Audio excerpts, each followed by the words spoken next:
Hello, everybody. Welcome back to Game Over Ottawa.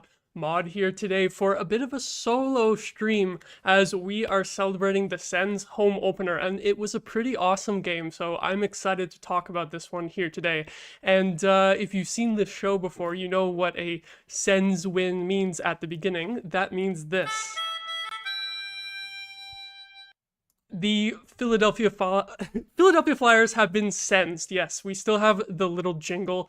I love getting to play that every time we win. So hopefully there are plenty more of those to come this season. But I don't know. It's going to be an interesting one. I'd say that it wasn't a perfect game tonight, but it was still pretty damn good. Like a solid 60-minute effort, I would say, at least for most of it. I would say there was a few hiccups, but we're gonna get into that, you know. Adam and Charlie in the chat, sensed, of course. Nice to see you all in the chat. Hockey from home as well. Yeah, if since I am solo today, if anyone in the chat has anything to chime in throughout the show, that would be awesome. I'll be keeping an eye on that.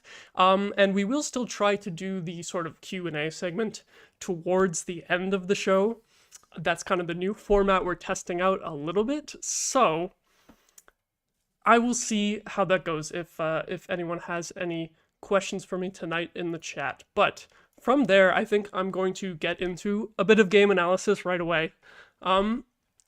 It was interesting taking notes in that first period there because it was quite hectic, quite fast-paced, and I almost found it too fast-paced to be taking notes. Like, it was almost too quick for me. But first thing right away that I found interesting was that Brandstrom and Hamonic got the opening shift on defense.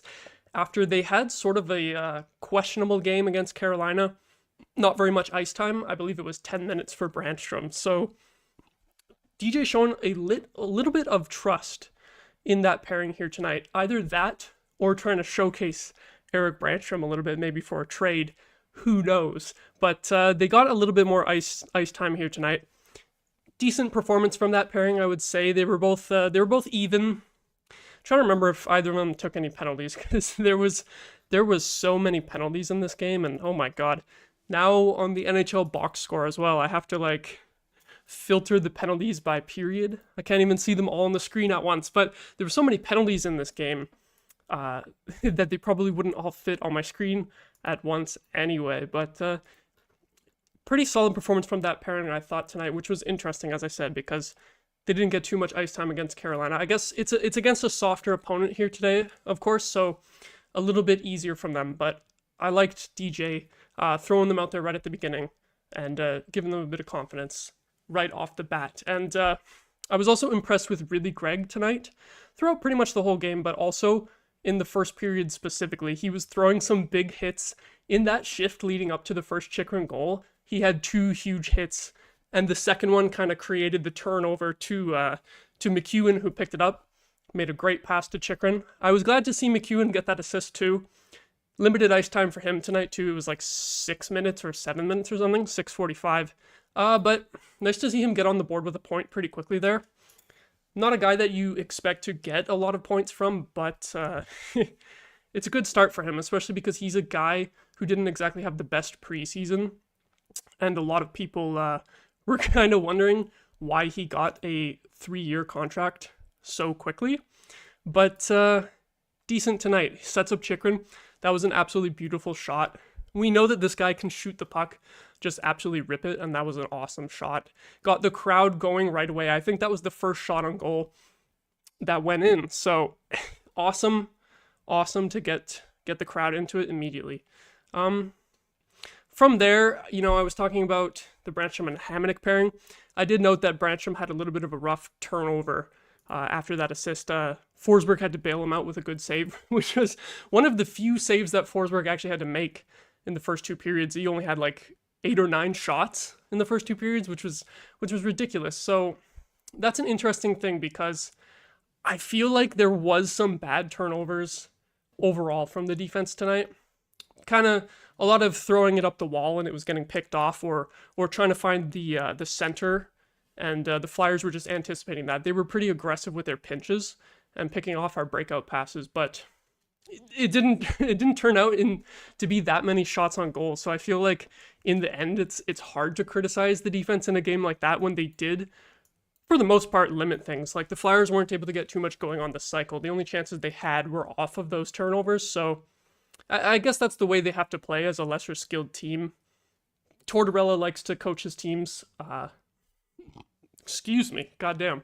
Tortorella likes to coach his teams extremely like high octane, high pressure, and that they're always trying to force turnovers. So you can kind of expect that from the Flyers here too today. And then, yeah, Chabot had a great back check to break up. I think it was a breakaway chance or a 2-on-1 or something. So that was nice to see from him, especially because some people were questioning him after that first game. I feel like anytime Chabot has a subpar game, there's always people jumping down his throat, which sucks. But I thought he was pretty good tonight as well. And then after that, we got the first power play goal of the game, and I was gonna come into this show talking about how the power play was gonna be a huge key tonight, and now saying it, it feels kind of obvious since we scored, what was it, 3 power play goals in the end. I think we were like, 3 for 5 in the end. Now it just feels like I'm stating the obvious, but before the game I did have some thoughts on this because I watched the Flyers' previous game, which was against Columbus. Columbus obviously expected to be a much worse team than Ottawa, but the key in that game, why the Flyers won, is because Columbus's power play totally sucked. They were just absolutely horrible, which is typical for them. It's painful to watch them on the power play. So after I saw that, and that game, it was 2-1 for the Flyers until the final couple minutes. They got 2 empty nets. So the Flyers were only able to muster up 2 goals in that game, like they did here tonight. But because Columbus couldn't capitalize on their power play chances, it sunk them. And so I knew going into tonight that the power play was going to be a huge key to this game, especially because it was kind of disappointing in the season opener against Carolina. We had some power plays in that game where it just felt like we couldn't get set up. However, obviously, Carolina is a much better defensive team, and I don't really know how good the Flyers were at penalty killing last year, but I would assume that the Hurricanes were better.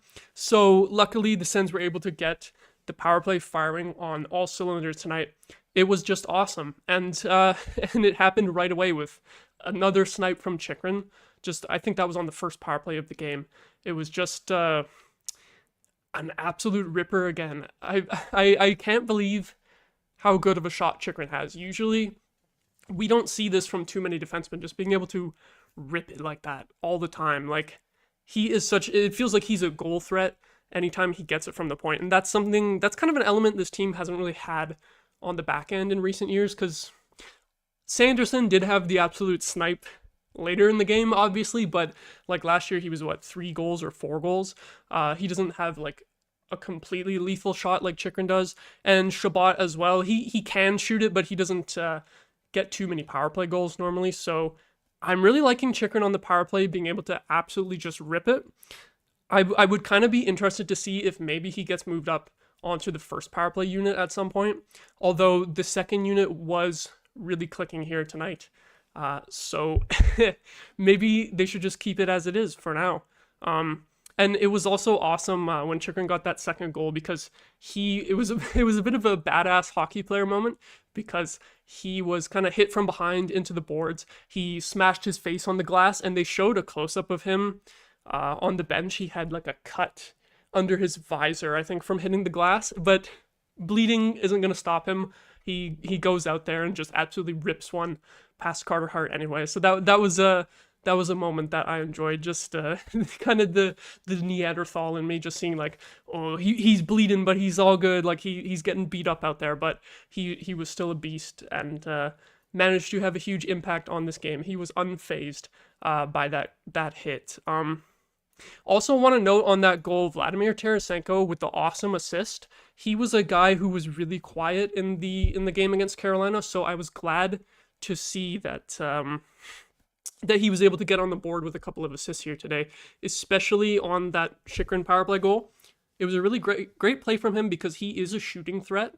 So he was able to walk in, take a little bit of that space, kind of make everyone think that he was going to shoot, and it totally changed the angle to pass over to Chychrun.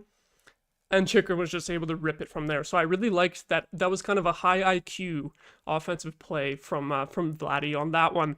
I was very happy with that. And I feel like I'm going to be calling Tarasenko Vladdy all season, which feels a little bit silly because because Vladdy in Canada is usually just Vladimir Guerrero on the Blue Jays, but Tarasenko is my Vladdy. All right, I'm not as much of a baseball person, so he is he is Vladdy to me. And then from there, I had noted that the first 5 goals of the season, we only had 1 from the first line so far, which was kind of promising to see because even though you would like to see more than that from the first line in terms of that ratio, the depth scoring was one of the biggest problems last season. So I was really happy that we're actually seeing those guys chip in right away this season, and hopefully they can keep it up throughout because first line can't do it all. and they kind of had a slow start in that first game. It was really just that 1 goal from Stützle in the first game that should have been too many men was their only contribution in the first game. And then it was getting late in this game before we actually did get a contribution from the first line. 5 seconds left in the second period before Brady scored. So up until that point, we had still scored 5 goals in the first 4 periods of the season. And the depth was showing up because, last game goals from Joseph and Kelly. We love that. Zub had an assist as well. And then Chikrin absolutely sniping it. Second power play unit creating a goal, as I said. So I think that those are some promising signs. That's something that we really got to look forward to this season, especially, with the DeBrincat experiment not working out. It's, I think they've kind of angled more to trying to build the depth up on this team, especially like the wingers, right? In the top 9, Batherson and Kubalik were technically the third line tonight. I'm not exactly sure how the time on ice actually shook out. They might have had more. Yeah, they had more ice time than Tarasenko. Actually, Tarasenko was only 11 minutes. I was surprised by that. I thought he was going to have a little bit more. That's actually less ice time than the first game. That's actually shocking me here. Just looking at the box score. So it's kind of like the second and third lines are a mix right now. It's like, because I see Tarasenko had less ice time than Kubalik, but he was on the line with Joseph, who had 3 minutes more than him, I guess because of the penalty kill. Joseph's out there all the time for that. And then Batherson with that power play ice time obviously had the most of them, but it seems like the second and third lines are kind of interchangeable right now, which is sort of a good thing, especially because we don't have Norris or Pinto playing. So if there is somehow a way, and maybe I'll get into this a little bit later, but if there's somehow a way to get Norris and Pinto in there under the cap, and we can retain some of this winger depth, probably not all of it because Joseph will probably have to go. I am really liking the outlook of this top 9 forward group so far. Don't know exactly how it will go though with the cap space issues, but it could be something good. And I guess I should mention Joseph right now too, just because I brought that up. He was absolutely flying tonight, and he had 2 great chances at the end of the first period. I was really impressed with him once again. It's gonna be tough to see this guy traded. I know later at the second intermission, Bruce Garrioch was basically still saying that Joseph is the most likely guy to be traded, which sucks. I'm like struggling with this. Like I really love watching this guy play when he's on. He's such a speedster. Love seeing him out there on the penalty kill. He's a great asset for that. And obviously we all want to see more offense in his game. Which he's done a pretty good job of in the first 2 games and in preseason so far. So I guess raising his trade value for one thing for Matthew Joseph. Who knows how that's gonna go? But anyway, from there, Stützle got tripped near the end of the first period, and it kind of pissed me off because it was definitely a legitimate trip, but I feel like it was the type of play where he's sort of getting a reputation as a diver now, whether or not you believe that he is doing it on purpose or anything like that. And I feel like the refs just ignored that one because they felt like he was diving, even though it definitely was a legitimate trip with the stick and the skates. So that pissed me off a little bit that wasn't called. And then especially because 2 minutes later, I think Stützle was probably a little bit angry about it too, because he took that cross-checking call at the end of the first period, which I'll have to check, but okay, I guess that was after the Flyers 5-on-3 goal, so it didn't lead to that. I was trying to remember, but undisciplined penalty there from from Timmy, which we don't like to see. Oh yeah, and that reminds me as well, Giroux had the absolutely ridiculous penalty of holding the stick. And I don't mean ridiculous in that it was a bad call. It was a completely legitimate call, but it's very funny that it was holding the stick, but it was also throwing the stick because he yeeted that sucker into the bench. I don't know what the hell he was thinking on that one at first when the play stopped and they said Giroux holding the stick. I was like, really? I didn't notice that. It's kind of tough to notice a penalty like that on the TV broadcast. But then they cut to the replay, and he literally just sent it flying into the Sens bench too. So the Flyers player wasn't going to get that stick back. I don't know what the hell Giroux was thinking on that one, but luckily he redeemed himself later in the game with a couple of assists. But that was a very sketchy play there. And I feel like I'm getting screwed over by the NHL box score a little bit, the way they've redesigned this. I'm trying to see. I think that was the 5-on-3 penalty, wasn't it? So, yeah, it was, because it was right after Drake Batherson hooking Cam York. So, that was a tough one. That's a very weird penalty. I don't know why the hell Giroux did that. It was I guess a bit of a brain fart. Hopefully, you would like to see better discipline from him in the future. It's something that this team really needs to work on because, what was it, six penalties tonight against a better team, especially like Tampa Bay tomorrow.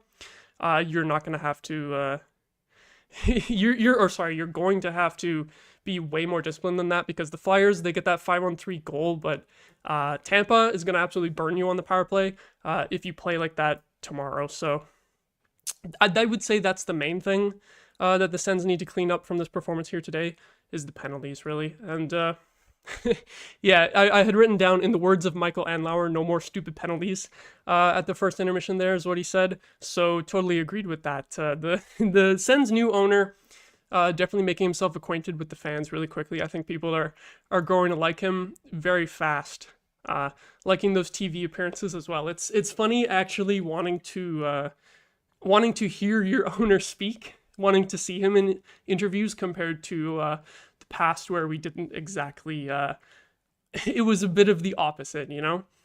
But then from there into the second period, I felt like I was saying about the second and third lines again, I thought they were great tonight. Just a couple of dominant shifts in a row from each of them. Very good cycle play. I thought they were hard on pucks in the offensive zone and winning a lot of board battles. So I was really impressed with them once again. But the thing is that was scaring me in the second period was we had a lot of missed chances. I noticed there was like three shifts in a row where Tarasenko was wide open in front. He totally whiffed on it.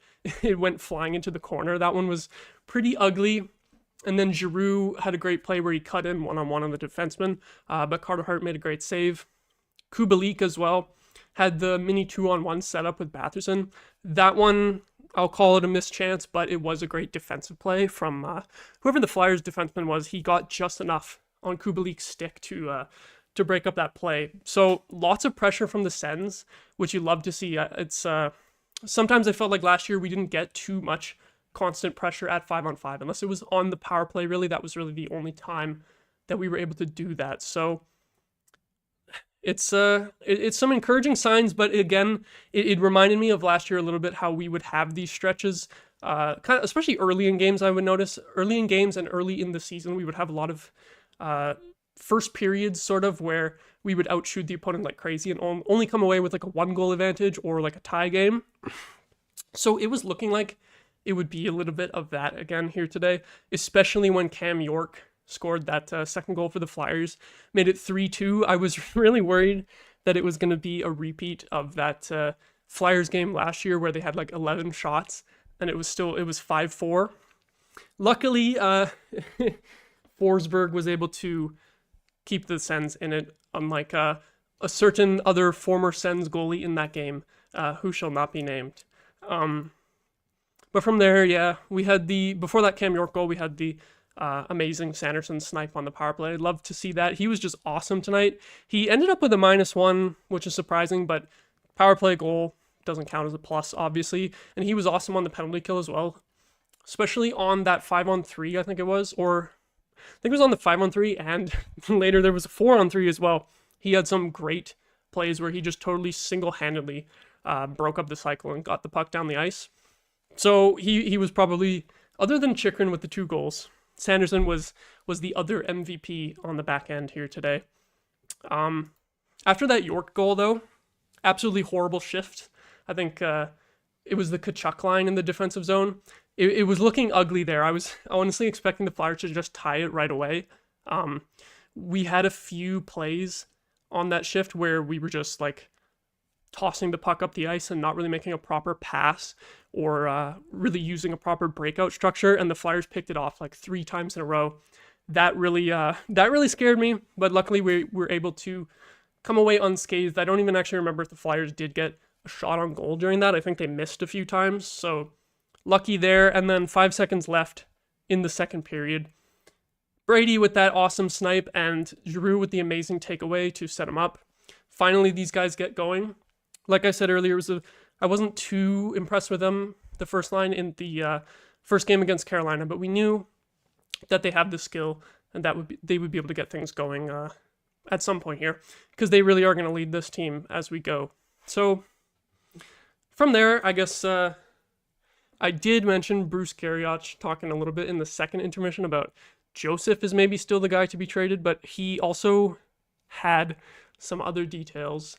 He was saying that the Flyers wanted Ridley Gregg along with Matthew Joseph to basically to take Joseph's contract, that they also wanted Ridley Gregg attached to, which thank God Pierre Dorion said no to that. I think everyone agrees that that would have been totally brutal. Ridley Gregg is a guy that we need, especially missing Norris and Pinto right now. If you made that trade, you'd be able to bring Pinto back in, but we still need Gregg for depth, especially with the question mark of Norris's health. If he can't play like most of the season, if he's constantly in and out of the lineup and still dealing with those shoulder issues, we're going to need Gregg around. And he was pretty good tonight. I liked his game. Solid two-way game here tonight. So definitely hoping that if we have to move Joseph with a sweetener, hoping that it's going to be someone else. I don't think Dorion would give up Gregg. It wouldn't make any sense. The only tough thing is, though, like, I was kind of thinking that maybe you could move Brandstrom and Joseph together and then, call up Clevin for the third pairing. But the thing is, that's like almost $5 million in salary. The thing is, if you attach a draft pick or Gregg along with Joseph, it's not really, like, Gregg is a very cheap salary, so it doesn't add too much in terms of taking on money. And then obviously a draft pick is nothing. So it sucks because we want to clear that cap room, and I feel like just the prices are way too high right now. Like Garrioch was also talking about maybe it's still going to be a first round pick as the asking price, which also makes sense for them asking for Gregg, who's a former first rounder. But I just can't see myself being happy with a trade of giving up a first rounder just to clear cap space at this point in the season. So I don't know. I'm scared how that's going to turn out. And the last thing in terms of clearing salary that was mentioned at the second intermission was Garrioch also had the opinion that Erik Brandstrom would not be claimed on waivers if the Sens decided to waive him, which I think most people will take offense to that statement because we love Branny. But now that I think about it, it's like, who is really going to want to add a $2 million salary on waivers? But the only thing about that is, again, if you waive him, you got to call up Clevin. We talked about this in the last show. And then you're only saving $1 million with that replacement because we don't have a 7th D up right now. So even, I don't know, like, would we really waive Brandstrom? Like, would that be on top of making another trade? Because I just can't see that happening. I think that would be a little weird. I feel like we need Brandstrom here right now, and I feel like you're gonna have to make a trade anyway. So I don't know if there would be much of a point in that. I feel like that's a little bit questionable. I hope Dorion isn't really thinking about doing it, unless there's some way that it could help get Pinto in, but I don't really think it would be necessary if you are making a trade anyway. But that was an interesting thing that was brought up because I don't think anyone was really expecting that to be a possibility. If Bruce Garrioch is still getting direct sources from the organization, it could be something that they're considering. So we'll have to see what happens with that as the Sens try to clear more cap space. I guess I'm a little bit off track about how I was recapping the game, but those were notes that happened at second intermission. So that's how I had things written down here. Third period, I think, was probably the quietest period. Like, made it 5-2 really quickly. Brady with just awesome hands in front of the net, able to get his own rebound. Great setup by Giroux on that one. And then we're kind of just like killing the clock for the rest of the game.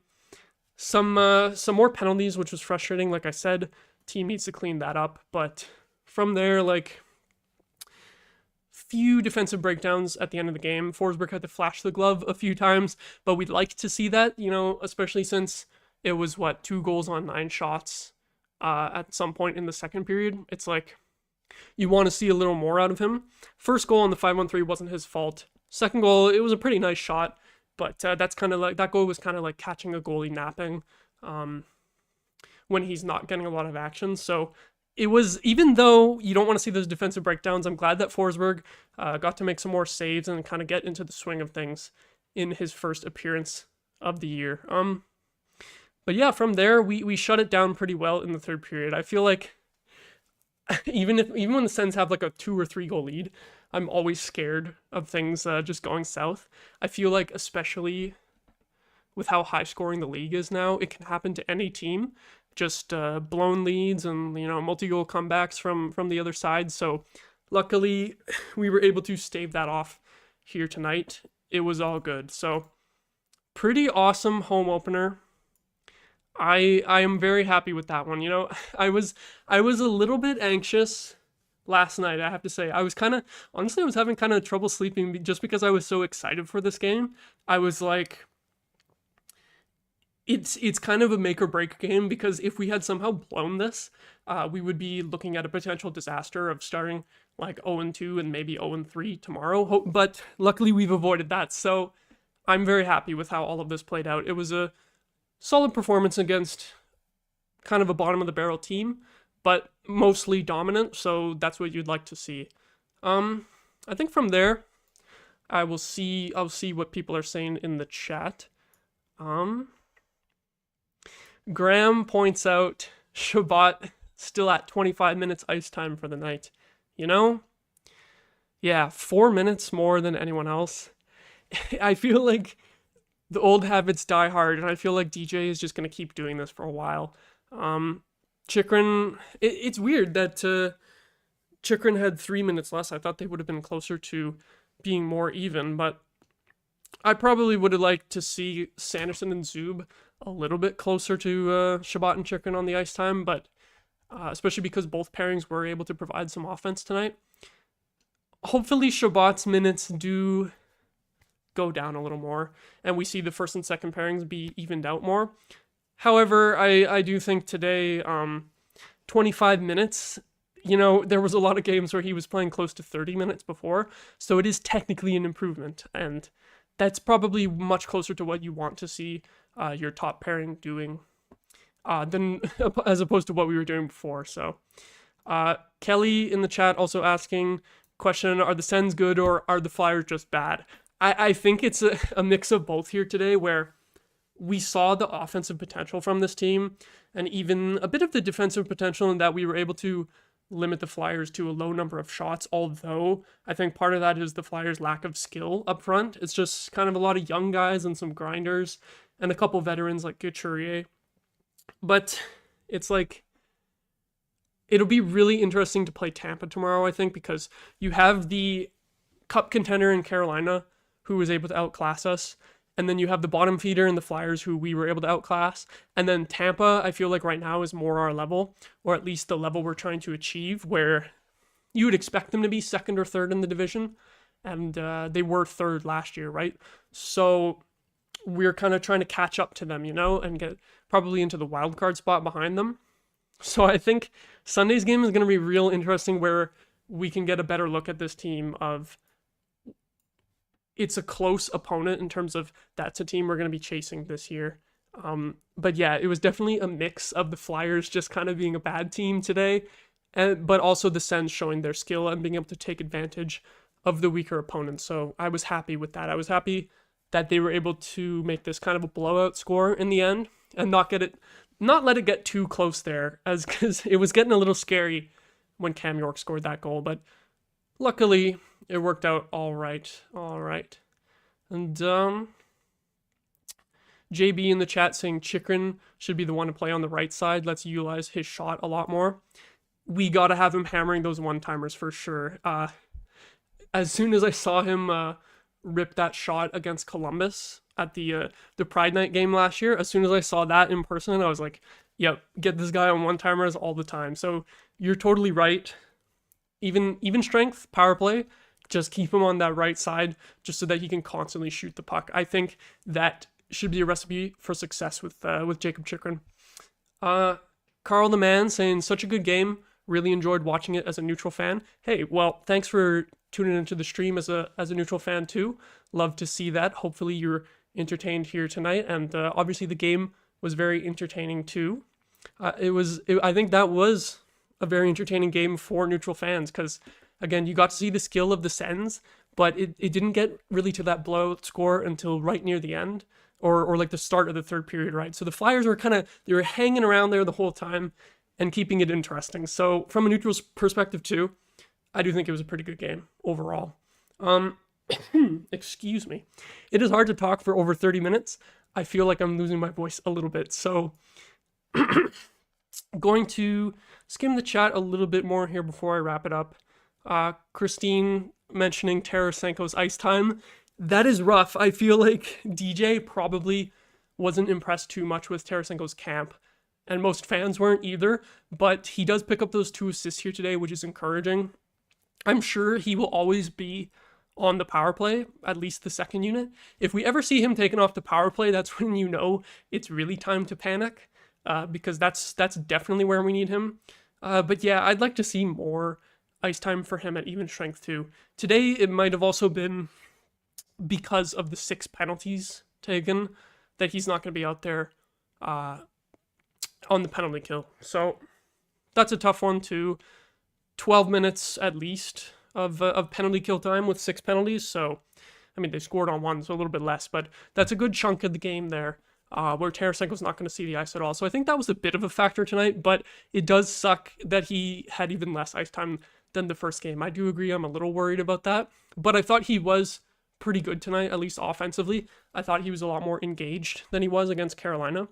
He was keeping up better. I thought he looked a little slow against Carolina, but tonight he fit in pretty well, I think. So hopefully things will trend upward for him. I think he's probably still got to get the trust of the coaching staff a little bit more. And again, maybe in a game where we take less penalties, I would hope that the ice time would be a little bit up. Also, my co-host Charlie in the chat mentioning that cross-checking call on Stützle was soft as hell. I agreed with that too. Like, I wrote that down right away that it was a soft call. When I saw the replay, I was a little bit more mixed on it. It's like, it was a cross-checking motion, but the guy fell down so easily. So I could see why Stützle was mad about that one, especially after the tripping call, or the non-call on the same shift. So I could see why he was frustrated. John in the chat also saying the owner was on the TSN broadcast as much as Taylor Swift during a Chiefs game. That is really funny. I guess it's his home debut. It's his first appearance, so I guess it makes sense. I was glad to see him interviewed. I like that he's just getting engaged in the community right away. It's a little bit hard to sometimes, ownership groups are just kind of in the background. And I feel like the Sens need a little bit of that in terms of how upfront Melnyk was about everything. But I think Andlauer, actually, as Adam says in the chat, has great vibes so far. So I'm happy with that. I think at the very beginning, you got to make yourself visible and endear yourself to the fan base. So I was glad to see him, getting interviewed on TSN and that, and taking pictures of with fans at the game. So I thought that was really cool. From there as well, just a few more comments. Arham Production saying they were also worried about the York goal, but that softie by Carter Hart on Brady's first broke it open. Yeah, Carter Hart, I don't know what to think about him. It sucks because we all know he's a really extremely talented goalie, but playing on a bottom feeder, sometimes it gets tough. Like, he's just getting peppered with shots tonight. Flyers didn't have much sustained pressure throughout the game until the third period. So when you're under fire that much, eventually some of the goals that go in are gonna kind of seem like softies. It was definitely not his fault here tonight, but there's gonna be some nights where he gets hung out to dry like this. But he is a talented goalie. I do hope the best for him overall. Arhem also saying they're convinced that Kubalik is the one to trade, and they will keep beating this drum until a trade happens. I kind of want to agree. The only thing is, I feel like if you were going to trade Kubalik, the smartest thing to do would have been to do it before training camp, but before he even has to fly into Ottawa. Just tell him, like, okay, we're going to flip you. We don't have room for you, and just instead of making him come out and do training camp, get settled with a new team, and then shipping him off after 2 games, I feel like that would be pretty rough on the player. They might not want to treat him that way, and they might also just be convinced that they need him on the roster. But I do think a lot of fans are just like, oh yeah, that's the obvious choice because we don't really know this guy. We're not really endeared to him yet, so let's just get rid of him. But I don't know if the organization would think that way. I think that is a little tough. Ideally, you would kind of just move him on because he's not fully acclimated to the team yet, and if another team would take him just for any asset, really, it would kind of be the easy way out. But I don't know. It could happen. Arhem Productions, also one more comment from them saying the key tomorrow, you got to beat Tampa with that back-to-back because they will have potentially suspect goaltending. Either Jonas Johansson or Matt Tompkins, who has never played in the NHL. We'll have to see who starts tonight. I don't know if that's been announced yet for Tampa. Luckily, they're also playing back-to-back, so if Johansson plays today, we might get Tompkins for his first NHL game tomorrow, which would be interesting. Hopefully we don't hand the guy an easy dub. That's going to be huge. Like, if you can start 2-1 and then really get on a roll here, especially all these games on home ice, it could be huge because we've been hammering home that we need this team to have a good start. And I guess last comment here, can't control life. If Steve Dangle is holding you hostage, squeeze your nose. Help. But yeah, I think that's where I'm going to leave it for today. It was awesome home opener. The vibes were great. I am honestly kind of jealous that I wasn't there today. My parents did get to go. Kind of wish I was going there, but it's also fun to come on here and talk about the game too. So I'm going to go to the game tomorrow too. Hopefully that's another win. Hopefully I will get to cheer on lots more Senators goals in person because they were lighting it up tonight. The boys are heat. So that's going to do it for today. Thank you so much, everyone, for watching or listening. If you enjoyed this stream and you're not subscribed to SDPN, please do subscribe because we've got plenty more coming. Shows after every single Senators game this season. And leave a like on the video if you enjoyed. Thank you so much for watching.